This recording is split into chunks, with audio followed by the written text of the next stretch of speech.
welcome back to Medicine with Fix. That's me, and I'm a second year medical student at UICOM Chicago, and I come to you weekly with videos about my pre-med term med school life and everything in between. Please forgive my voice. We just had our med school gala, and obviously I had a great time because my voice is not all the way here, slightly hoarse. But I want to jump right into this week's video where I talk to you a little bit about my plan for step one and how I created my study schedule. So at my school, we have to sit for step one by March 25th, 2023.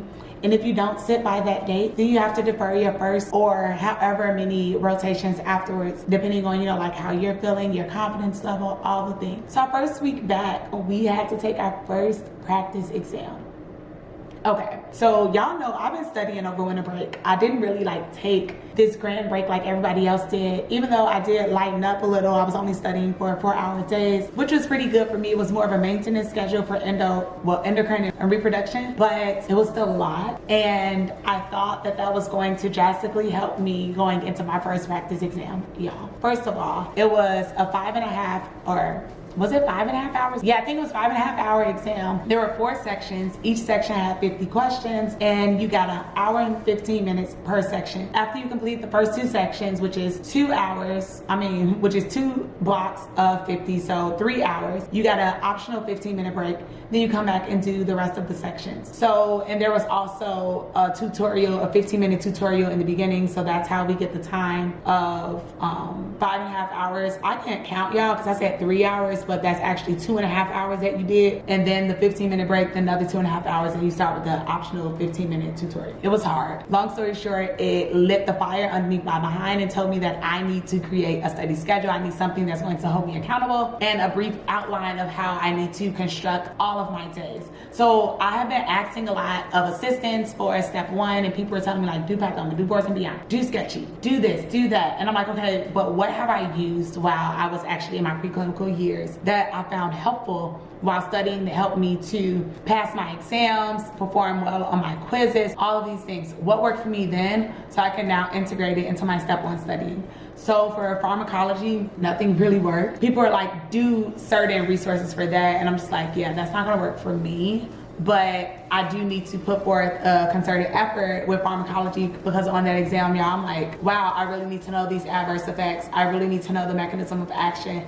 I really need to know so much about these drugs and which drug is pertaining to which clinical correlation. So which disease processes. Is it ataxia telangiectasia? Is it Plummer-Benson? Is it, left side heart failure? What is it, and how is it going to help the patient while they're in that said condition? So that was first things up. There are things that people tell you wait till the last minute to do. There are a lot of evidence-based medicine questions, so some statistics questions. And for me to have my master in public health, I was disgusted and disappointed in myself for not knowing the incidence and prevalence. So that's something that's on my schedule for today to get through and work on constantly throughout this step one process. There were some freebies on the exam, asking about various study options. So is it case control, perspective, retrospective study types? So since I've been doing research this year, those questions were a little easy for me. But there's a lot of pathology, physiology, microbiology, just so many ologies that I forgot, not really into. And so a tip that someone gave me was to go to the NBME website and see what is the breakdown for step one. So I'm actually gonna do that with y'all right now, and I'll show you.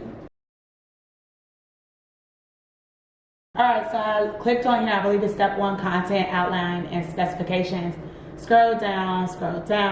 Okay, so the content specifications, they're gonna tell you what system it is and the percentage that it is going to be on step one. So before I wanted to dive deeply into step one study, I need to know, what do I need to start with first? What is the highest of yield for me to know and pass my step one exam? General principles, which they link down here. The step one general principles category includes normal and abnormal processes that are not limited to specific organ systems. You can also go to UWorld and see what they have listed under general principles. I'll take you there next. And so that's 12 to 16%. And they're blood and lympho-reticular, immune system 7 to 11. All these different things, right? So MSK 6 to 10, cardio 5 to 9, respiratory, renal, urinary 9 to 13. All right, behavioral and nervous systems 9 to 13. Okay, repro and endo, 9 to 13. So we have 6 things right now that need to be at the forefront of my study: psych, neuro, respiratory, renal, reproduction, and endocrine. All right, so that's what I'm going to be doing first. And then followed behind that, we have the MSK, cardio, GI. All right, cool. And then they do another breakdown for the competencies. This is like applying foundational science concepts, which is what you know, because all of preclinical years are going to be like foundational sciences. And then history, physical exam, that's 20-25%. But communication, interpersonal, even less, because I believe that's going to be higher yield on step 2. And then they go into the disciplines. This right here is why everyone says to do pathoma. Pathology is up to 52% of the exam. That's like more than half. So if I know my pathology, I'm setting myself up for a good way of passing, because passing, I believe, is at a 62 or 63%. 52%, 44 to 52% is pathology. All right, pathoma, we besties, cool. Physio, 25 to 35. Look how big pharm is, 15 to 22. All the times I avoided and ignored pharmacology in my studies for school, yeah, I stopped doing that very soon after I found out that it was extremely important for step 1. And then biochem, 14 to 24%. Microbio, everyone says sketchy micro, sketchy micro. That's because it's 10 to 15%. If you know your pathology and you know your sketchy micro, you didn't pass the exam right there, like off GP, not knowing anything else, even though I'm not going into it doing that. But yeah, so there's a reason why I was instructed to go to this list first to link up what my study schedule was going to be with the exam and how that is. So now I'm gonna take you to osmosis, and for this, I can't really show you how I make the schedule because I already did it, but you go to the sidebar. If you have osmosis, click study schedule. So for me, this is a study break day, so I don't have anything today. But typically it would say like adding a task for today or for several days. And I could say, okay, for today, what resources do I want to do? You know, you go down and then you select it and I can name it. But for step 1, I specifically said, okay, this is my date for step 1, because actually when are you taking it? How many rest days do you want to have? Do you want to work up until the day before step 1? Do you want to take a break the day before? Whatever. And then what resources do you plan to use? So I clicked off pathoma and sketchy.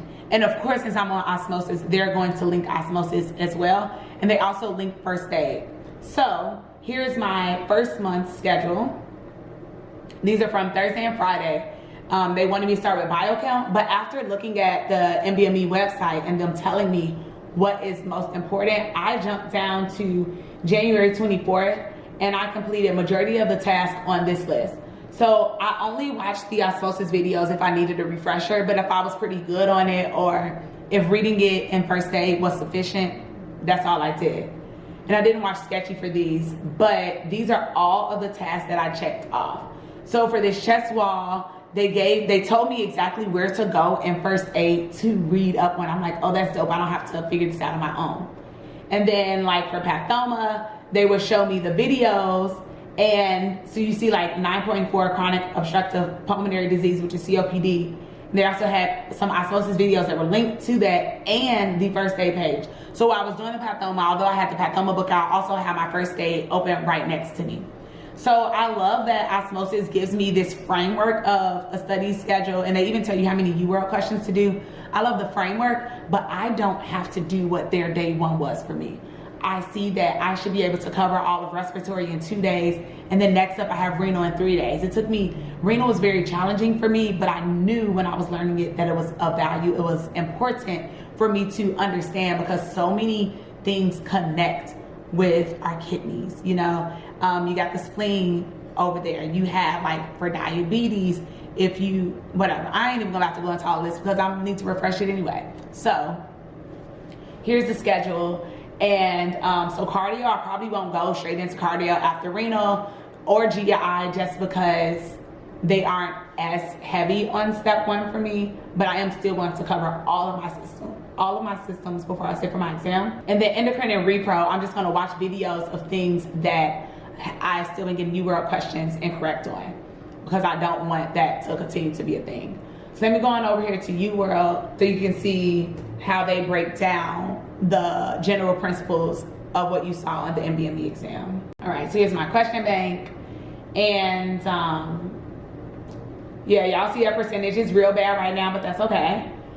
But I'm gonna go over to create a test, and if you go to create a test, I'm gonna collect all subjects, and now we see over here under systems, general principles is by biochem, genetics, microbiome, pathology, pharmacology. So jumping back over here, when they say that general principles is 12 to 16% of the exam, we are talking biochemistry, genetics, microbiology, pathology, pharmacology. And so then where you can even click the plus sign to see, okay, what part of biochemistry are they talking that's important? What part of genetics, which I am not liking genetics, and I'm sick to see 61 questions. What part of micro, like which part of micro is actually most important? It's mostly bacteria and viruses. A little bit of mycology, parasitology, and miscellaneous, like basically nothing. So you need to know the bacteria and the virology, so the gram-positive, gram-negative chart, okay? And then pathology, it's, you know, this is literally chapter 3, I believe, like chapters 1, 2, and 3 in pathoma, and then pharmacology.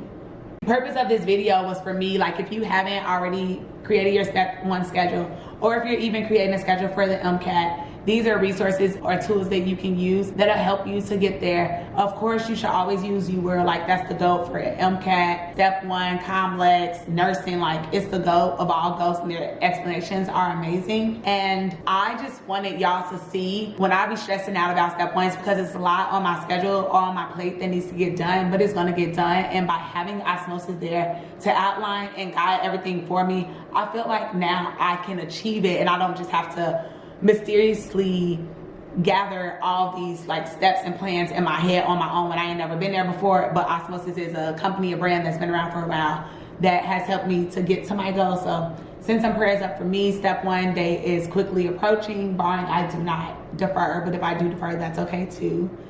But I hope you found something helpful in this video, and I do invite you to keep watching. I will see y'all next week. Have a good one. Bye.